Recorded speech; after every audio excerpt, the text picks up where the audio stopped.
Hello everybody. So I was kind of asked the question today, how old is the Great Pyramid of Giza?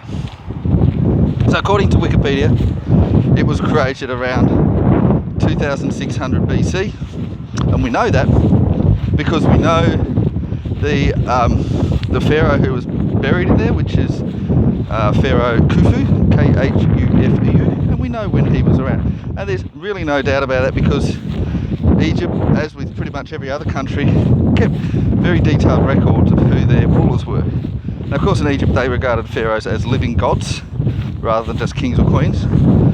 So even more important to keep an accurate record of when each one was alive. So we know there's no doubt that of when Khufu was around. So that should be the end of the argument, right? Except one big problem is that, well, more than one problem, but one problem is that there's just no evidence that he built it or that he organised it to be built. You think normally when you're building something as impressive as that you would have had people coming over to visit Egypt. People came to visit Egypt all the time, even in that time. People came from Greece, people came from the different Italian city-states. They came from other parts of Africa who had their own great kingdoms, and none of them commented on it being built. None of them said, oh look, we've got a half-built Great Pyramid there. You know, nobody wrote about it, nobody said anything, and nor did the Egyptians. You'd think the Egyptians would be boasting about having built it. You'd think there'd be something somewhere about this is how we built it. You know, they put hieroglyphs, they wrote so many things down, it's ridiculous. But they didn't write down how they built that pyramid. They wrote down how they tried to copy that pyramid with the Great Pyramid of Djoser. They wrote down how they did that and how Djoser was so much worse than the Great Pyramid because they didn't know what they were doing. They didn't know how to build that. Interesting really, because Djoser was supposedly built first. Djoser was an older pharaoh than Khufu, and yet Djoser was a copy of Khufu's pyramid. How does that work? Did we get our dates wrong? And of course then we can say, well, maybe that was Khufu's pyramid was created a little bit before, but then Khufu kicked out the other pharaoh and put himself in there. So they wouldn't do that because they regarded the pharaohs as gods. So it's like you're kicking out a god. Pretty rude. And certainly a pharaoh wouldn't be doing that to another pharaoh. That's their own ancestors, their own forefathers. You wouldn't do that to your grandfather. I mean, it'd be pretty rude if you did. So that's not what happened. And the thing is also, we've got to look at the technology required to create it. Now we know that Egypt was one of the better kingdoms in the world at the time. Perhaps China was stronger, but it was up there. It was probably in the top 4 or 5 strongest, biggest, most powerful kingdoms. Of course they were still fighting at that stage, but they became quite powerful. But their technology at the time, and we have documents of how strong their technology was, didn't allow them to carry blocks any bigger than what 2 people could carry a block. So how big a block can 2 people carry? Probably about 50 kilos. So we're talking about 10 tons for a single block. And it wasn't cut up and then put back together. No, that was one single block. 2 people can't carry 10 tons between them. So they just didn't have that kind of power. Even if you've got a strong man can maybe carry 100 kilos, maybe 200 even. You're still not talking about 10,000 kilos. It's just nowhere near the technology to be able to move those blocks. That's the first thing. We couldn't move it. Second problem is we couldn't cut it that precisely. We can't do that today. We can today move blocks that big. We know how to do that. We've got cranes, we've got things like that. We've got pulleys, but we can't cut that precisely. Not even lasers can cut that precisely. Not the lasers we have now. So they had some precision cutting technology that we don't have now. Right? And you can look at how precise those stones were. Now, around the world, we have other stones that were built with this amazing precision cutting technology. Right around the world, they had them. So this technology wasn't limited to Egypt, but we don't have it today. So, and in fact, the big moving the big blocks also isn't limited to Egypt. I mean, you look at Stonehenge, for example, where did they get those stones from, and how did they get them that far away? There's a bit of a mystery there too, because they shouldn't have had that ability to do that. And there's similar mysteries around the world that involve moving blocks, moving bricks, moving stone that was far too big and far too far away, and they didn't have the technology to move it. So this is not limited to Giza. This is not limited to the Great Pyramid. This is a problem that we see in a lot of places. But the Great Pyramid was perhaps the most absurd, because the blocks were that big and they were from that far away. It's not like they just built the pyramid around a quarry. There was the stones were moved, several kilometres, and I think even hundreds of kilometres. And these were big limestone blocks, and they're cut precisely. That's not possible. And then, even if you have that, how did they lift them? Because they didn't just, how'd they get to the top? We're not just talking about something that's 2 or 3 metres high. We're talking about something that's over 1,000 metres high.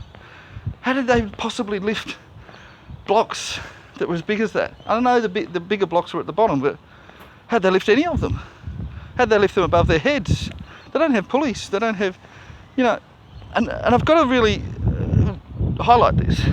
We can't build these pyramids today. We can't. If you told people, and you said to people now, all right, tell you what, let's build our own Great Pyramid. Let's make it 1 metre bigger than the Great Pyramid of Khufu, or the Great Pyramid of Giza, as it's officially called, because the Egyptians don't regard it as belonging to Khufu. He's just buried there. He didn't create it. They don't believe he created it. And let's say that we created that. We had a land somewhere, I don't know. Let's find somewhere desert-like. I mean, there's big gaps in Australia in deserts. So let's find one of those spots. Put ourselves. Let's get Elon Musk and say, all right, using today's technology, let's not worry about past technology. Yeah, let's use today's technology with all of our cranes, all of our lasers, all of our robots, everything that we've got. See if we can build one that is as high as that has bricks that big, and see if we can do that. If we can do that, good. Then we've proven something. If we can't, then we've got a bit of a problem. Now, we have tried to build pyramids. Many people have tried. And in fact, we have built pyramids since then. So since these pyramids became popularised in like the 19th century, we've built pyramids. We've built 20-metre pyramids. We've built 30, 50-metre pyramids. We have not been able to build ones those big. We have tried and we have failed many times. Not just, and this is with modern technology. Well, modern as in 19th century technology, but even 21st century technology, we can't do it. We can't get close to doing it. We can't even build smaller ones. I mean, we can build ones, 20 metres, but we can't build ones that are even close to that size. Not even 500-metre pyramids. Just can't do it. And so this is a problem. They couldn't have built it. They didn't have the technology. Nowhere in the world had that technology. In fact, according to official history of what we've got written down, which goes back 10,000 years, in the past 10,000 years, nobody has ever had that technology to be able to build them. And that's before we get into intricate little tunnels that are just impossible. We'd have to have some kind of robot to do them. And why are we doing it? And then you've got all the tunnels underneath. There's tunnels underneath the pyramids. They're waterlogged, and they connect the pyramids with each other. It looks kind of like, and several people have said this over centuries, it looks like a power plant. It doesn't look like a tomb. And you've got to sort of ask yourself the question, why would you bother going to that much effort just for a tomb? But if it's a power plant, that makes a lot more sense. And of course we know, thanks to Nikola Tesla, that you can have something called wireless electricity. And in fact, wireless electricity is much more powerful than wired electricity. So, and if you follow the experiments of Nikola Tesla, he was throwing lightning from his hands, and you could easily harness that to allow you to fly. You could harness it to allow you to precision cut blocks. See where I'm going there? If you use wireless electricity, which Nikola Tesla created over 100 years ago, you could quite easily build the pyramids. You could precision cut the blocks, you could lift them up, you could fly. Now you would have to work out how to do it properly, because Nikola Tesla didn't go that far, but in theory you absolutely could build the pyramid using that wireless technology. Of course, or wireless electricity technology I should say, as opposed to wireless internet. It's a little bit different, it's probably simpler. And there's no real reason for us to suggest that ancient cultures couldn't have been smart enough to build wireless electricity, because it's not that hard to do. It's dangerous as hell, but it's not that hard to do. But the problem is, we would have had some evidence of it. And there's simply no evidence to suggest that they had that technology at the time. However, there is evidence that they had it before that. And there are certainly a lot of ancient paintings and in caves and the like, all in different parts of the world, that suggest people flying around zapping lightning bolts out of their fingertips. And you particularly have this in ancient Sumer. And of course they said, oh, that was from their gods, that made them gods. What if they just got that from wireless electricity? And what if that sort of technology allowed them to build pyramids? And it would be quite easy to do it. But that's also, we've got to say, if that's the case, these pyramids are not just 4,500 years old. The Sumerians, officially, according to Wikipedia, are only 6,500 years old. But according to their own history, they're 500,000 years old. Now, could the pyramids have been 500,000 years old? I don't know that they have to be. They might have been. But I've actually gone back through, and unfortunately I'm running out of time with this video, but essentially, if you go back with the cataclysms, you know, we have these cataclysms where mass extinction events, we have them around about every 25,000 years, and you work out the gap between them. And if you say, well, our technology would have peaked just before the next cataclysm, then the last cataclysm, it would have peaked about 11,500 years ago. However, it would have had a bigger peak about 100,000 years ago. So we would have been at a higher level 100,000 years ago than we were 12,000 years ago. We would have been smarter, would have been at a higher technological peak. And that actually coincides with Homo sapiens, who were called Shinar, Neanderthals, who were called Adamu, and Denisovans, who seem to have been called, so they were called different things, giants, and what was that name they were called in the Bible? Anyway, I've forgotten the name right now. But anyway, so we had a war and we won. Us Shinar defeated them all. And that coincides with that technology being available. And perhaps the pyramids were used to defeat the Neanderthals and the Denisovans. Of course, according to some reports, the Denisovans helped the Shinar, but then we must have betrayed them later on and killed them anyway. But we don't know exactly how that happened, or maybe they died because the Adamu killed them, the Neanderthals. You know, that's according to the Bible, they helped us humans, and then they were killed in the process, and then we survived.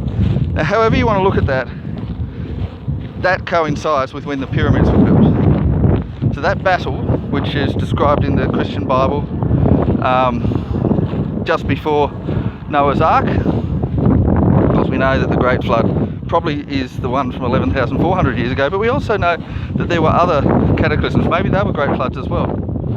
So it could have been the Great Flood was talking about something from 100,000 years ago. Could be. And then it repeated itself a few times. Maybe. So, you know, maybe we've had 4 or 5 Great Floods. How do we know? We don't know, because it hasn't been documented very well. But anyway, so I'm putting the date of the pyramids at around about 100,000 years old. Give or take a few thousand years. Not completely confident. I'd probably say it could be 80,000 years old. That's probably the earliest I'll go for, but I think because of the mathematics, 100,000 years makes more sense. 105,000, let's stick with that figure, 105,000. That's what I'm going for, unless I get more information. 105,000 years old, not 4.5, 105. You know, and that they were used to help us to defeat the Neanderthals. That's what I'm going for. And they also provided wireless electricity and helped our technology. But they were essentially weapons, at least partially, at least used as weapons in a little bit. And they were used to defeat the Neanderthals. Alright, anyway, that's it from me. Bye bye.